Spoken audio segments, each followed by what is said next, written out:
Novelist നിമ്ന വിജയുടെ ഏറ്റവും പ്രിയപ്പെട്ട എന്നോട് എന്ന നോവലിലേക്ക് സ്വാഗതം. ഭാഗം 2. ബാംഗ്ലൂർ ഡേയ്സ് സിനിമയിലെ നസ്രിയയുടെയും ഫഹദിൻ്റെയും നിവിൻ പോളിയുടെയും ബാംഗ്ലൂർ. ആ സിനിമയ്ക്ക് ശേഷമാണോ എന്നറിയില്ല, ബാംഗ്ലൂർ മലയാളികൾക്ക് സ്വാതന്ത്ര്യത്തിൻ്റെയും സ്വപ്നങ്ങളുടെയും നഗരമാണ്. ട്രെയിൻ 1 മണിക്കൂറോളം ലേറ്റായി പുലർച്ചെ 6 മണിയോടെയാണ് സ്റ്റേഷനിലെത്തിയത്. പുറത്തെ ഗേറ്റിന് മുൻപിൽ കാത്തുനിന്നാൽ മതിയെന്ന അങ്കിളിൻ്റെ നിർദ്ദേശമനുസരിച്ച് അവൾ ലഗേജും എടുത്ത് പുറത്തേക്ക് നടന്നു. എല്ലാ റെയിൽവേ സ്റ്റേഷനിലും പതിവ് കാഴ്ച പോലെ പുറത്തിറങ്ങുന്ന ഓരോ യാത്രക്കാർക്ക് പിന്നെയും ഓട്ടോ വേണോ എന്ന് ചോദിച്ച് ഡ്രൈവേഴ്സ് ഓടി തുടങ്ങിയിട്ടുണ്ട്. സുഹൃത്തുക്കളെ പിക്ക് ചെയ്യാനായി വന്ന കാറുകളും ബൈക്കുകളുമായി മെയിൻ റോഡിൽ ചെറിയ ബ്ലോക്ക് വന്നു തുടങ്ങി. ട്രെയിനിൽ നിന്നിറങ്ങിയ പകുതി പേരും കേരളത്തിൽ നിന്നും അവളെപ്പോലെ ജോലിക്കായോ പഠിക്കാനോ വന്ന കുട്ടികൾ തന്നെയാണ്. പക്ഷേ ഇത്രയും പയ്യന്മാർ ഈ ട്രെയിനിലുണ്ടായിട്ടും എന്താണ് ഒരൊറ്റ എണ്ണം പോലും തൻ്റെ കമ്പാർട്ട്മെൻറ്റിൽ ഇല്ലാതെ പോയതെന്ന് ആലോചിച്ചിരുന്നപ്പോഴേക്കും അങ്കിൾ കാർ കൊണ്ടുവന്ന് മുന്നിൽ നിർത്തി ഹോണടിച്ചു. ഹേ അമ്മു, ബാംഗ്ലൂർ വന്നിട്ട് ആദ്യ ദിവസം തന്നെ കന്നഡയിൽ തെറി കേൾക്കണ്ടെങ്കിൽ വേഗം കയറിക്കോ.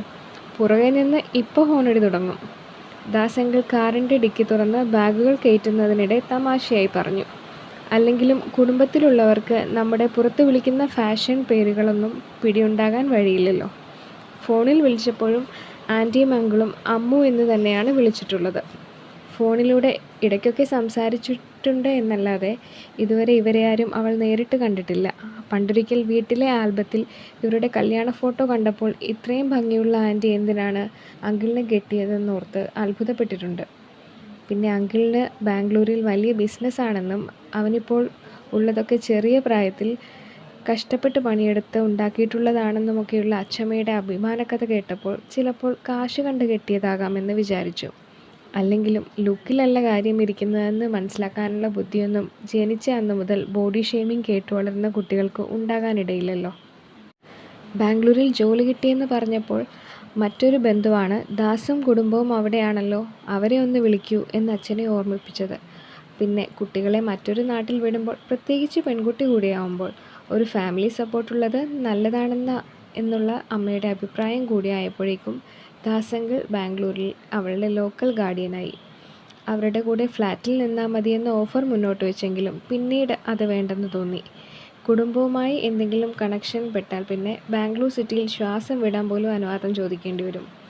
ഓഫീസിന് അടുത്തുള്ള ഒരു ഹോസ്റ്റലിൽ താമസം ശരിയാക്കി.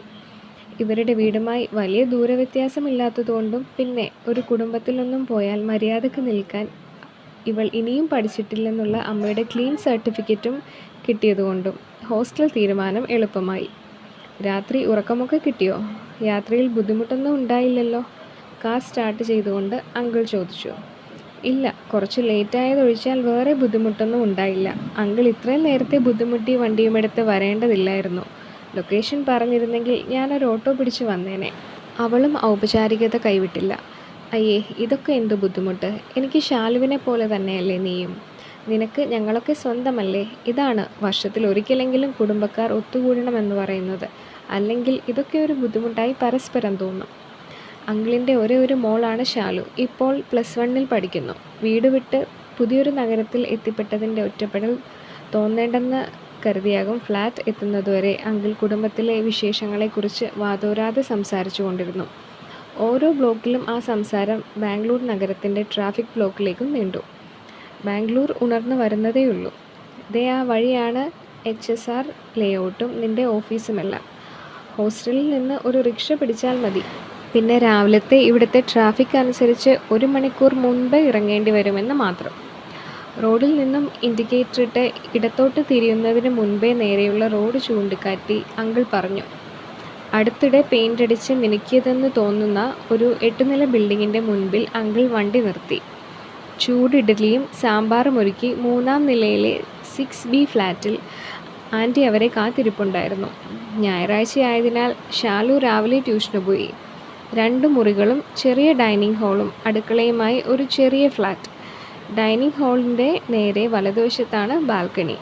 വലിയൊരു കറിവേപ്പ് ചെടിയും ആൻറ്റിയുടെ ചെറിയ പച്ചക്കറി കൃഷിയുമൊക്കെയായി ബാൽക്കണി സമൃദ്ധമാണ്.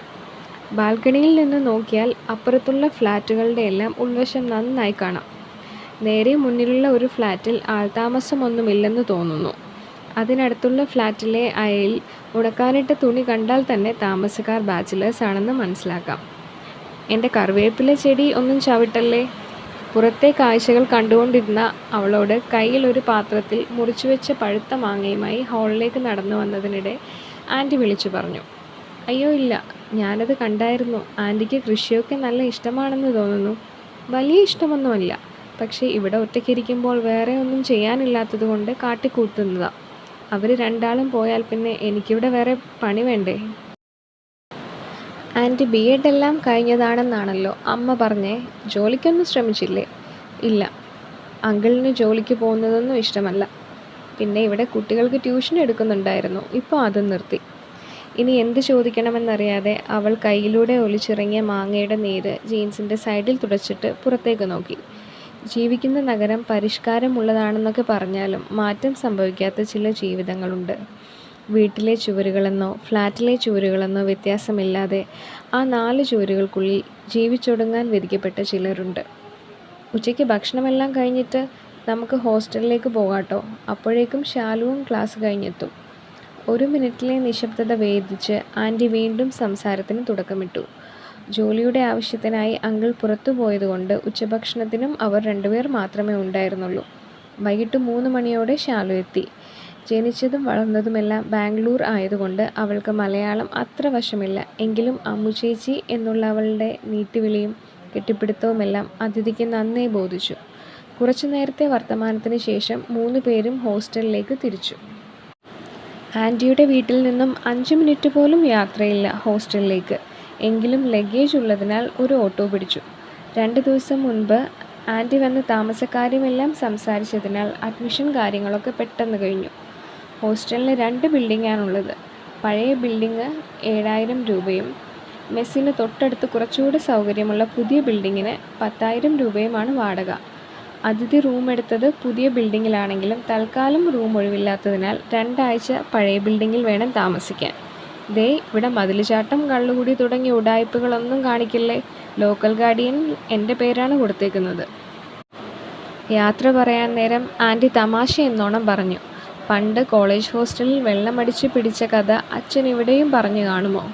അല്ലെങ്കിലും ഈ വീട്ടുകാരിങ്ങനെയാണ്. മറ്റുള്ളവരോട് നമ്മുടെ കുറ്റങ്ങളും കുറവുകളും അല്ലാതെ ഒരു നല്ല വാക്ക് പറയില്ല. ഹേയ്, അങ്ങനെ വരാൻ ചാൻസ് ഇല്ല. അങ്ങനെയെങ്കിൽ മതിലുചാട്ടത്തിൻ്റെ കാര്യം പറയേണ്ടതില്ലല്ലോ. അതിതുവരെ ട്രൈ ചെയ്യാത്ത ഐറ്റമാണല്ലോ എന്ന ചിന്തയിൽ അവൾ റൂമിലേക്കുള്ള പടികൾ കയറി. സ്റ്റെപ്പ് കയറി ചെല്ലുമ്പോൾ കാണുന്ന ആദ്യത്തെ മുറി അവളുടേതാണ്. 2 കട്ടിലും കബോർഡും ഒരു മേശയും മാത്രമേ മുറിയിലുള്ളൂ. ചെറുതാണെങ്കിലും മുറി നല്ല വൃത്തിയായി സൂക്ഷിച്ചിട്ടുണ്ട്. വൈകിട്ട് റൂംമേറ്റ് വരുമ്പോൾ എന്തായാലും ഒരു അഭിനന്ദനം അറിയിക്കണമെന്ന് അവൾ മനസ്സിലുറപ്പിച്ചു. ലഗേജ് എല്ലാം ഒതുക്കി വെച്ച് ബാംഗ്ലൂരിലെ തണുത്ത പൈപ്പ് വെള്ളത്തിൽ കുളി കഴിച്ച് വന്നപ്പോഴേക്കും സമയം 8 ആയി. ഈ മുറിയിലുള്ള കുട്ടി എന്താണിനിയും വരാത്തത്? 9:30 കഴിഞ്ഞാൽ മെസ്സ് അടയ്ക്കും. ആദ്യത്തെ ദിവസം ഒന്നും അറിയാതെ എങ്ങനെയാണ് ഒറ്റയ്ക്ക് മെസ്സിൽ പോകുന്നത്? സ്കൂളിൽ പഠിക്കുമ്പോൾ ബാത്റൂമിൽ പോകണമെങ്കിൽ വരെ അവൾക്ക് മറ്റൊരാളുടെ കൂട്ട് വേണം. അതിഥി ഡോർ തുറന്ന് പുറത്തിറങ്ങി. ഓഫീസിൽ നിന്ന് ക്ഷീണിച്ചു വരുന്നവരും കുളിക്കാനായി ബക്കറ്റുമായി ഓടി വരുന്നവരും ഫോൺ വിളിച്ച് വെറുതെ ഉലാത്തുന്നവരുമൊക്കെയായി വരാന്ത സജീവമാണ്. എന്തോ പുറത്തേക്കിറങ്ങാൻ തോന്നിയില്ല. അവൾ വാതിലടച്ച് ബെഡിൽ വന്നിരുന്നു. 5 മിനിറ്റ് കഴിഞ്ഞപ്പോഴേക്കും ഫോൺ വിളിച്ചുകൊണ്ട് ഒരു പെൺകുട്ടി മുറിയിലേക്ക് കയറി വന്നു. കയ്യിലുണ്ടായിരുന്ന സൈഡ് ബാഗും കവറും ടേബിളിൽ വെച്ച് ബെഡിലിരുന്ന് ചെരുപ്പ് അഴിച്ചുകൊണ്ട് അവൾ അതിഥിയോട് ചോദിച്ചു. നീയാണല്ലേ എൻ്റെ പുതിയ റൂംമേറ്റ്? അതിഥി എന്നാണല്ലേ പേര്? ഹാ. ഹലോ, എൻ്റെ പേര് സാക്ഷി. ഞാനാണ് നിൻ്റെ താൽക്കാലിക റൂംമേറ്റ്. അവൾ ചിരിച്ചുകൊണ്ട് പറഞ്ഞു. സാക്ഷി ഡെറാഡൂൺകാരിയാണ്. 1.5 വർഷത്തോളമായി ഇവിടെ ഒരു കമ്പനിയിൽ മൈക്രോബയോളജിസ്റ്റായി ജോലി ചെയ്യുന്നു. അവളുടെ ചേച്ചി കല്യാണം കഴിഞ്ഞ് ബാംഗ്ലൂരിൽ സ്ഥിരതാമസമാണ്. ഹിന്ദി അറിയാത്തതുകൊണ്ട് ഇനി 2 ആഴ്ച റൂമിൽ ഇംഗ്ലീഷ് മാത്രമേ സംസാരിക്കാൻ കഴിയൂ എന്നാലോചിച്ചപ്പോൾ അതിഥിക്ക് ചെറിയ മടുപ്പ് തോന്നി. ഇംഗ്ലീഷിൽ ഒരു ആർട്ടിക്കിൾ എഴുതാൻ പറഞ്ഞാൽ പേപ്പർ നിറയെ സാഹിത്യം അഴിച്ചുവിടാൻ കഴിയുമെങ്കിലും നേരിട്ടൊരു 10 മിനിറ്റ് ഇംഗ്ലീഷ് സംസാരിക്കാൻ വിറയലാണ് ഇപ്പോഴും. ഭക്ഷണം കഴിഞ്ഞ് റൂമിലെത്തിയപ്പോഴേക്കും സാക്ഷിയുടെ പുതിയ റൂംമേറ്റിനെ കാണാൻ അപ്പുറത്തെ മുറിയിൽ താമസിക്കുന്ന അവളുടെ സുഹൃത്ത് എത്തിയിരുന്നു. ഇവിടെ അടുത്തൊരു കമ്പനിയിൽ ആർക്കിടെക്റ്റായി ജോലി ചെയ്യുന്ന അശ്വിനി. കണ്ടപാടെ 2 പേരും ഹിന്ദിയിൽ കളിപറച്ചിലും തമാശയും ഒക്കെ ആയപ്പോൾ എന്തു ചെയ്യണമെന്നറിയാതെ അതിഥി ഫോൺ എടുത്തു. അവരുടെ സംസാരത്തിനൊപ്പം ചേരാൻ അതിഥിക്കും അവർക്കുമിടയിൽ പൊതുവായ ഒന്നും തന്നെയില്ല. ഇതൊരു വൃത്തികെട്ട അവസ്ഥയാണ്. നിന്ന നിൽപ്പിൽ അപ്രത്യക്ഷമായെങ്കിൽ നന്നായിരുന്നേനെ എന്നവൾക്ക് തോന്നി. അതെ, നിനക്ക് കന്നഡ അറിയാമോ? സാക്ഷിയുമായുള്ള സംസാരം നിർത്തി അശ്വിനി അതിഥിയുടെ ബെഡിൽ ഉടമസ്ഥ അവകാശമുള്ള ഒരാളെപ്പോലെ വന്ന് കിടന്നുകൊണ്ട് ചോദിച്ചു. ഇല്ല. ഹിന്ദിയും കന്നഡയും അറിയില്ലെങ്കിൽ നാളെ ഓഫീസിലെത്താൻ കുറച്ചു കഷ്ടപ്പെടും. നിന്റെ ഓഫീസ് ലൊക്കേഷൻ പറയൂ, ഞാൻ വഴി പറഞ്ഞു തരാം. ഇവിടുന്ന് ഒരു ഓട്ടോയോ ഊബറോ വിളിച്ചാൽ മതിയെന്ന് അങ്കിൾ കൃത്യമായി പറഞ്ഞു കൊടുത്തിട്ടുണ്ടെന്ന് അതിഥി അശ്വിനിയോട് പറയാൻ ശ്രമിച്ചു. എന്നാൽ പറഞ്ഞു പൂർത്തിയാക്കുന്നതിന് മുൻപേ തന്നെ നാളെ സുരക്ഷിതമായി ഓഫീസിലെത്തിക്കേണ്ടത് എൻ്റെ ഉത്തരവാദിത്വമാണ്, അശ്വിനി അധികാരസ്വരത്തിൽ പറഞ്ഞു. അവൾക്കതെല്ലാം അറിയാം. ഇവിടെ അവൾക്ക് ബന്ധുക്കളുണ്ട്. സഹായിക്കാനുള്ള അശ്വിനിയുടെ ആവേശത്തെ തള്ളിക്കെടുത്തി സാക്ഷി ചിരിച്ചുകൊണ്ട് പറഞ്ഞു. ഓ, അപ്പോൾ ഊബർ ഉണ്ടല്ലേ? എന്നാലും ഞാൻ നോക്കട്ടെ. എന്തെങ്കിലും ചെയ്യാതെ പിന്നോട്ടില്ല എന്ന ഭാവത്തിൽ അശ്വിനി അതിഥിയുടെ ഫോൺ വാങ്ങി പ്ലേ സ്റ്റോറിൽ കയറി ഊബർ ആപ്പ് അപ്ഡേറ്റ് ചെയ്യാനിട്ടു. സമയം 10 സാക്ഷി ലൈറ്റ് ഓഫ് ചെയ്ത് ഉറങ്ങാൻ കിടന്നു. റൂമിൽ മാത്രമല്ല, ജീവിതത്തിലും അതേ അടുക്കും ചിട്ടയുമാണ് അവൾക്ക്. ബെഡ്ഷീറ്റ് തലവഴി മൂടി ഉറക്കം വരാതെ അവൾ വാട്സാപ്പ് തുറന്നു. എന്നത്തെയും പോലെ ഏറ്റവും മുകളിൽ ലേയയുടെ മെസ്സേജ് തന്നെയാണ്. ഹലോ അമ്മു, എങ്ങനെയുണ്ട് ബാംഗ്ലൂർ? കോളേജ് കാലം മുതൽ കൂടെ കൂടിയതാണ് ലേയ. നമ്മളെക്കാൾ സകലമാന ഉഡായിപ്പുകളും കയ്യിലുണ്ടെങ്കിലും നമ്മുടെ വീട്ടുകാരുടെ മുന്നിൽ ക്ലീൻ ചിട്ടുള്ള ഒരു സുഹൃത്ത് എല്ലാവർക്കും ഉണ്ടാകും. അതിഥിയുടെ ലൈഫിലെ ആ റോളാണ് ലേയയ്ക്ക്. കോളേജ് കഴിഞ്ഞ് ജോലിയൊക്കെ വാങ്ങി ഒരു നസ്രാണി ചെക്കനെയും കിട്ടിയപ്പോൾ ഡൽഹിയിലാണ് പുള്ളിക്കാരി. എനിക്കിഷ്ടായില്ല. അതിഥി മറുപടി അയച്ചപ്പോഴേക്കും ബ്ലൂടിക്ക് വീണു. അല്ലെങ്കിലും നിനക്ക് എന്താണ് ഇഷ്ടമാവുന്നേ? എന്തിനാണ് അമ്മു എല്ലാത്തിനോടും ഇങ്ങനെയൊരു നെഗറ്റീവ് ആവുന്നത്? ഇന്നെത്തിയതല്ലേ ഉള്ളൂ. പയ്യെ പയ്യെ എല്ലാം ശരിയാവും.